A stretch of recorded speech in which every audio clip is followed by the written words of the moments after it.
Assalamualaikum dan salam sejahtera.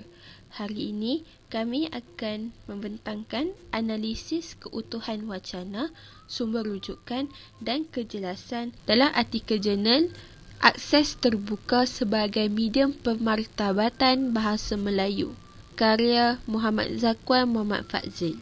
Izinkan saya memperkenalkan diri. Saya Ifa Nadia binti Mak Zain dan rakan sekumpulan saya Aimi binti Muhammad Zamir Nizam dan Diana Safiah binti Nozari. Kami dari unit BM5. Keutuhan wacana. Keutuhan wacana sangat penting dalam menentukan sesuatu teks atau kesatuan bahasa itu satu wacana yang utuh atau tidak. Tanpa ciri-ciri keutuhan ini, kesatuan bahasa itu hanyalah sekumpulan ayat yang tidak bermakna dan tidak teratur. Keutuhan wacana dapat diteliti daripada wujudnya kaitan-kaitan dari segi aspek semantik, fonologi, leksikal dan gramatikal. Pertama sekali, keutuhan semantik. Hubungan semantik antara bahagian-bahagian wacana melibatkan hubungan antara klausa atau ayat sahaja. Misalnya, hubungan sebab dan akibat. Antara contoh ayat yang kami jumpai dalam jurnal yang dikaji adalah penggunaan bahasa yang tidak konsisten menyebabkan berlakunya masalah pemerkasaan bahasa Melayu. Selain itu, pertambahan sekolah vernakular di Malaysia juga telah menjejaskan pemerkasanan bahasa Melayu. Seterusnya, hubungan sebab dan tujuan. Contoh ayat adalah dasar-dasar kerajaan banyak menunjukkan usaha kerajaan untuk memperjuangkan negara bangsa. Selain itu, bahasa Melayu dimartabatkan dan diberikan kuasa, pengaruh dan kewibawaan untuk menentukan tempat dan kekuatannya dalam negara ini. Hubungan yang lain adalah hubungan sebab dan hasil. Antara contoh ayat ialah bahasa Melayu yang merupakan lingua franca telah membuktikan kemampuannya sebagai bahasa perpaduan kaum, seterusnya menjadi tonggak kepada budaya negara bangsa Malaysia. Selain itu, negara Jepun dan Korea Selatan dapat mewujudkan negara bangsa mereka sendiri dan menjadi sebuah negara yang maju. Seterusnya, hubungan alasan dan kesan. Contoh ayat yang kami jumpai di dalam jurnal adalah persepsi serong dari segelintir masyarakat mengenai kedudukan bahasa Melayu dengan bahasa Inggeris berkaitan keperluan negara dan kepentingan antarabangsa menyebabkan kedudukan bahasa Melayu kembali goyah. Contoh ayat kedua ialah negara Jepun dan Korea Selatan dapat mewujudkan negara bangsa mereka sendiri dan menjadi sebuah negara yang maju. Hubungan yang terakhir ialah hubungan syarat dan hasil. Contoh ayat, Malaysia seharusnya meneruskan usaha untuk memperkasakan bahasa Melayu dalam membentuk sebuah negara bangsa. Contoh yang lain, dasar-dasar yang telah dibuat oleh kerajaan perlulah dilaksanakan dengan sebaik mungkin supaya Malaysia berjaya membentuk sebuah negara bangsa Malaysia yang telah lama diidamkan oleh rakyat Malaysia. Aspek yang seterusnya ialah keutuhan fonologi. Keutuhan fonologi dalam sesuatu wacana adalah melibatkan hentian suara, nada suara dan intonasi suara. Dalam wacana tulisan, terdapat unsur-unsur paralinguistik iaitu alat-alat yang digunakan untuk memperjelaskan persembahan wacana. Alat-alat tersebut ialah tanda baca seperti noktah, koma, tanda soal, titik bertindih dan sebagainya. Antara penggunaan tanda baca yang terdapat dalam jurnal yang dikaji adalah titik. Contoh ayat, pembentukan negara bangsa memerlukan masyarakat di dalam Malaysia mempunyai rasa hegemoni dengan masyarakat Malaysia yang lain. Titik. Seterusnya, tanda baca koma. Contoh ayat, sebelum perbincangan lebih lanjut berkenaan topik utama, koma, perlulah didedahkan dengan konsep negara bangsa. Tanda baca yang lain ialah tanda soal. Contoh ayat, walau bagaimanapun, setelah 63 tahun merdeka, mengapakah bahasa Melayu masih tidak dapat diperkasakan? Tanda soal. Contoh ayat yang lain, walau bagaimanapun, adakah semua dasar yang dibuat oleh kerajaan dapat dilaksanakan dengan baik? Tanda soal. Berbalik pula kita kepada aspek yang ketiga, iaitu keutuhan leksikal. Keutuhan leksikal dapat dilihat dari aspek wujudnya pertalian antara perkataan dalam suatu wacana. Ia tercapai melalui penggunaan kosakata yang serasi dan sesuai. Antara cara bagi memperoleh hubungan leksikal adalah melalui pengulangan kata. Pengulangan kata merupakan pengulangan unsur atau kata yang sama. Perkataan diulang secara penuh tanpa melakukan perubahan. Cara yang kedua ialah melalui antonim. Antonim merupakan perkataan yang berlawanan maksud. Seterusnya, sinonim. Sinonim adalah perkataan yang mempunyai maksud yang sama. Cara yang seterusnya adalah melalui hyponim. Hyponim merupakan makna sesuatu perkataan merupakan sebahagian daripada makna perkataan lain. Seterusnya, kolakasi.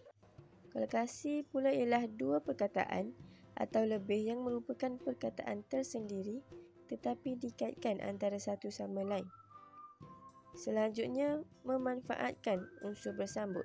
Akhir sekali, pembuka dan penutup kata. Ia merupakan kata yang digunakan untuk memulakan dan mengakhiri wacana.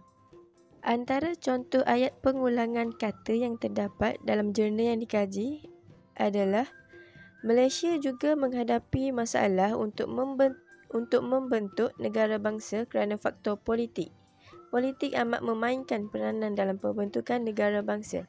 Penggunaan kata yang digunakan adalah kata politik. Contoh ayat yang lain, bahasa merupakan lambang dalam budaya dan melalui pembinaan bahasa juga sesuatu budaya boleh dipengaruhi. Pengulangan kata yang digunakan adalah kata bahasa. Seterusnya, antonim.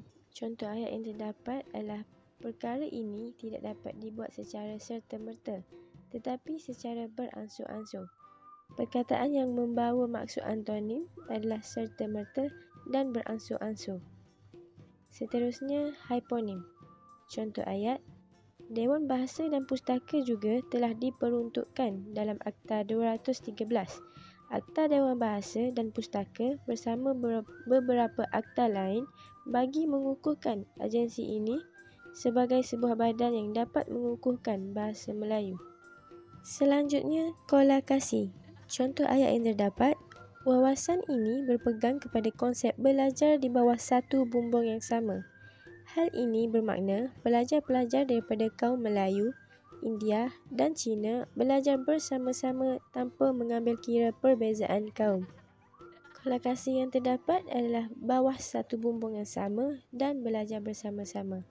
Contoh ayat yang lain, kedatangan penjajah telah menyebabkan penggunaan bahasa Melayu telah terjejas. Dasar penjajah telah menyebabkan masyarakat di tanah Melayu semakin hilang identitinya. Memanfaatkan unsur bersambut. Contoh ayat yang terdapat, dasar ini telah menyebabkan sebahagian masyarakat dan pejuang-pejuang bahasa menentang pelaksanaan dasar ini sehingga dasar ini dikaji semula. Akhir sekali, pembuka dan penutup kata. Pembuka dan penutup kata yang terdapat dalam jurnal adalah pada awalnya dan sebagai kesimpulan. Seterusnya ialah keutuhan gramatikal. Keutuhan gramatikal merupakan hubungan wacana yang berkaitan dengan tata bahasa. Keutuhan wacana seharusnya memperlihatkan hubungan berdasarkan binaan tata bahasanya. Terdapat beberapa jenis keutuhan gramatikal dalam suatu wacana dan penanda wacana dalam bahasa Melayu. 1. Penanda rujukan. Penanda rujukan melibatkan rujukan terhadap kata ganti nama dalam bahasa Melayu kerana fungsinya menjadi rujukan dalam pembinaan sesebuah wacana. Contoh dalam artikel ialah, di peringkat yang lebih tinggi, kebanyakan universiti juga mula memperkenalkan pengajaran kursus dalam bahasa Inggeris. Mereka berpendapat bahawa kebanyakan ilmu dan rujukan maklumat utama merupakan sumber daripada bahan yang berbahasa Inggeris. Yang kedua, penanda penggantian. Penanda penggantian terbahagi kepada tiga iaitu, yang pertama, penggantian nominal. Penggantian nominal melibatkan penggantian terhadap kata nama atau prasarnama. Contoh ayat, Salmah membeli sepasang kasut. Cik Aini juga membeli sepasang. Yang kedua, penggantian verbal. Ia melibatkan penggantian terhadap kata atau frasa kerja. Contoh yang terdapat dalam artikel ialah, seperti yang kita ketahui, penubuhan sekolah wawasan ini berpegang kepada konsep belajar di bawah satu bumbung yang sama. Hal ini bermakna pelajar-pelajar daripada kaum Melayu, India dan Cina belajar bersama-sama tanpa mengambil kira perbezaan kaum. Dan yang terakhir iaitu pengganti klausa. Ia melibatkan penggantian sebahagian daripada ayat. Contoh yang terdapat dalam artikel ialah, bahasa Melayu berjaya dimartabatkan dan diberikan kuasa, pengaruh dan kewibawaan untuk menentukan tempat dan kekuatannya dalam negara ini. Namun begitu, apa yang dihasratkan sebenarnya kian kabur dari segi pencapaiannya. Seterusnya, penanda elipsis iaitu pengguguran. Ia merupakan penyelapan suatu perkataan atau rangkai kata untuk mengelakkan pengulangan suatu maklumat dalam ayat sebelumnya. Contoh dalam artikel, beliau memberi contoh kekuatan tamadun Yunani dan tamadun Greek yang terbina beratus tahun dahulu hasil daripada keampuhan bahasa mereka sendiri. Dan yang terakhir, penanda penghubung. Ia berfungsi sebagai penjalan unsur-unsur empat linguistik seperti perkataan, frasa atau ayat yang terdapat dalam kesatuan wacana. Kata penghubung yang digunakan dapat memperlihatkan pertalian dan pertautan antara ayat-ayat atau perenggan-perenggan dalam wacana dan menjadikannya lebih bermakna dan utuh. Contoh-contoh penanda penghubung ialah yang pertama, penghubung tambahan. Ia memberikan maklumat tambahan sesuatu perkara yang diperkatakan sebelumnya. Contoh ayat dalam artikel ialah, jumlah sekolah vernakular sepatutnya menjadi lebih sedikit apabila kita dalam usaha untuk membentuk negara bangsa, tetapi yang terjadi adalah sebaliknya. Malah, usaha kerajaan membina sekolah kebangsaan sebagai tempat penyatuan kaum sedikit sebanyak terjejas apabila kebanyakan masyarakat Malaysia lebih memilih sekolah vernakular sebagai tempat pembelajaran anak mereka. Contoh seterusnya ialah penghubung tentangan. Penghubung tentangan menunjukkan pertentangan maklumat antara ayat baharu dengan ayat sebelumnya. Sebagai contoh, walaupun generasi pertama Ceti serta Baba Nyonya sudah tiada, tetapi bahasa dan budaya yang digunakan tetap digunakan secara turun-temurun. Dan contoh yang terakhir ialah penghubung musabab. Ia merupakan penanda menyatakan sebab sesuatu itu terjadi. Contoh yang terdapat dalam artikel ialah, zaman kolonial telah memberi impak yang sangat mendalam, terutama impak daripada penjajahan British, kerana British telah menjajah tanah Melayu dalam tempoh yang agak lama. Berikut merupakan sumber-sumber rujukan yang digunakan sepanjang pembentangan yang dijalankan ini. Seterusnya, kejelasan. Kejelasan dalam penulisan menggunakan ayat yang ringkas, pendek, mudah dibaca, mudah difahami dan tidak kabur. Ungkapan yang digunakan jelas dan tidak berulang-ulang. Dan bahasa formal digunakan. Kejelasan dalam penulisan ini penting supaya pembaca tidak akan hilang tumpuan oleh kerana ayat yang terlalu panjang, berbelit-belit dan sukar difahami. Kejelasan ayat sangat penting untuk memberikan perhatian dalam sesuatu penulisan akademik agar lebih difahami. Kejelasan isi penting untuk menyemak semula panjang pendek ayat. Ayat pendek boleh membantu koheren, sementara ayat panjang membantu kohesis dalam penulisan akademik. Apa itu koheren dan kohesis? Koheren atau runtutan merupakan susunan idea atau kesinambungan. Aliran idea ditulis secara berterusan dan sistematik, lancar, bertalian dan logik. Kesinambungan idea ini akan menjadikan sesebuah teks mempunyai makna. Kohesis atau tautan pula merupakan keserasian hubungan antara satu unsur linguistik dengan unsur linguistik yang lain. Kohesis ialah hubungan antara perkataan, frasa atau ayat dengan perkataan. Kohesis juga dapat ditakrifatkan sebagai idea atau esei yang berkait dan dijalin rapi. Contoh kejelasan dalam artikel. Pertama, bahasa yang formal. Di dalam artikel ini, tiada bahasa selanga digunakan. Ayat yang ditulis tidak terlalu panjang dan berbelit-belit, serta tiada pengulangan ungkapan yang boleh mengelirukan pembaca. Kedua, koheren. Dasar penjajah telah menyebabkan masyarakat di Tanah Melayu semakin hilang identitinya. Penggunaan bahasa Inggeris telah menjadi bahasa utama dan digunakan secara meluas, terutama dalam sektor pendidikan dan pentadbiran ketika zaman penjajahan Inggeris. Hal ini bermaksud bahasa Inggeris telah mengambil kedudukan bahasa Melayu sebagai bahasa utama di Tanah Melayu. Apabila Jepun datang menjajah, Jepun pula dijadikan bahasa utama. Frasa yang digelapkan menerangkan bagaimana masyarakat di Tanah Melayu hilang identiti mereka, iaitu apabila bahasa Inggeris digunakan dalam sektor pendidikan dan pentadbiran dan apabila Jepun dijadikan bahasa utama. Contoh kedua, pengenalan sekolah wawasan merupakan salah satu langkah dalam pembinaan negara bangsa di Malaysia. Berpegang kepada konsep belajar di bawah satu bumbung yang sama. Pelajar-pelajar daripada kaum Melayu, India dan Cina belajar bersama-sama tanpa mengira perbezaan kaum.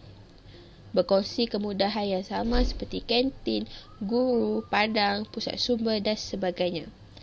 Frasa yang digelapkan menerangkan peranan sekolah wawasan dalam membina negara bangsa di Malaysia. Contoh terakhir, selain tamadun Yunani, Greek dan Arab, alam Melayu juga telah menjadi tamadun yang gemilang pada zaman Kesultanan Melayu Melaka. Frasa yang digelapkan di bawah menerangkan apa yang menyebabkan Melayu menjadi tamadun yang gemilang, iaitu apabila bahasa Melayu digunakan sebagai lingua franca dalam segala aktiviti ekonomi di Melaka. Yang ketiga, kohesis. Di peringkat yang lebih tinggi, kebanyakan universiti juga mula memperkenalkan pengajaran kursus dalam bahasa Inggeris. Mereka berpendapat bahawa kebanyakan ilmu dan rujukan maklumat utama merupakan sumber daripada bahan yang berbahasa Inggeris. Kata ganti mereka digunakan sebagai tautan untuk merujuk kepada kebanyakan universiti. Contoh kedua, sekolah-sekolah yang dibina ketika zaman penjajahan banyak berorientasikan bahasa Inggeris sebagai bahasa pengantar utama pendidikan di sekolah. Perkara ini menghakis pengaruh bahasa Melayu sebagai bahasa utama di Tanah Melayu.